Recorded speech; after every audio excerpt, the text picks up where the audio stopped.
How are you?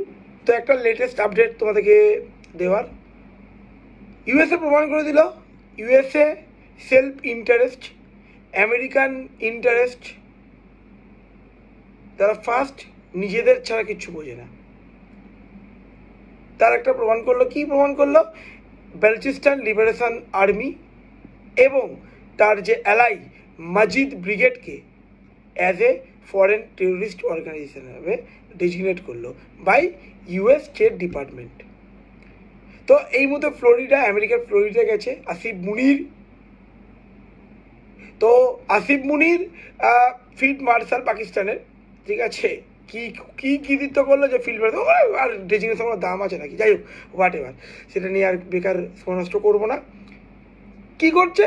USA থেকে বসে ভুলভাল বক্তব্য রাখছে ইউএসএর মাটিতে। আজকে তোমরা জানো ইন্ডিয়ান ফরেন মিনিস্ট্রি থেকে স্টেটমেন্টও আজকের রিলিজ করেছে।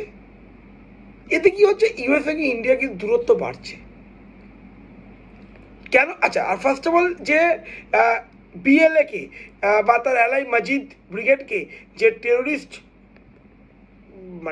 ডেজিগনেশন দেওয়ার কারণ, যে বিগত কয়েক বছর ধরে যে ঘটনাগুলো পাকিস্তান তো বেসিক্যালি অকুপাই করে রেখেছে, কি ডেভেলপ করছে বেলচিস্তানে, তাদের যে মিনারেলস, তাদের যে সম্পত্তি, সব কিছু তো পাকিস্তান মিসইউজ করছে, তাদের এলাকায় কোনো ডেভেলপমেন্ট নেই, এবং চায়নাকে হ্যান্ড ওভার করছে, চায়না তার নিজের মতো প্রজেক্ট বানাচ্ছে।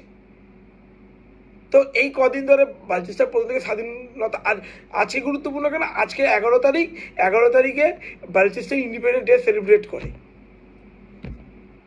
তো কি তাহলে পাকিস্তানকে তো টেররিস্ট ডেজিগনেট করা উচিত, পুরো Pakistan terrorist designate country, sponsor country.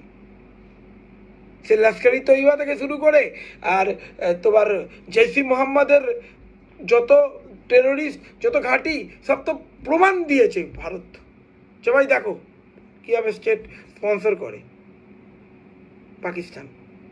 তাহলে পুরো ডেজিগনেট করা উচিত ছিল, এটা তো আমার মনে হয়। আমার সমস্ত নিউজ দেখো, তো এইটা ইউএস ভাবছে কি বলতো, ইউএস এখন যেভাবে ভুলভাল অ্যাক্টিভিটি করছে, ট্যারিফ ফ্যারিফ হিসাব যা ভুলভাল করছে, ইউএস বলে যাচ্ছে সাপ যদি না ঘরে যদি কেউ পোষে না, সে কিন্তু বলে ছোল মারে না। ভাবছি ইরানকে ডোমিনেট করার জন্য বা কিছু এই রিজনের ক্ষমতা প্রাধান্যের জন্য ইউএস এইসব ভুলভাল করছে না, ইউএসএ বুঝবে। আর ইউএসএ যে এই যে লাদেন কোথায় থেকে পাওয়া গেছিলো? তো পাকিস্তানে তো লুকিয়েছিল। Thank you.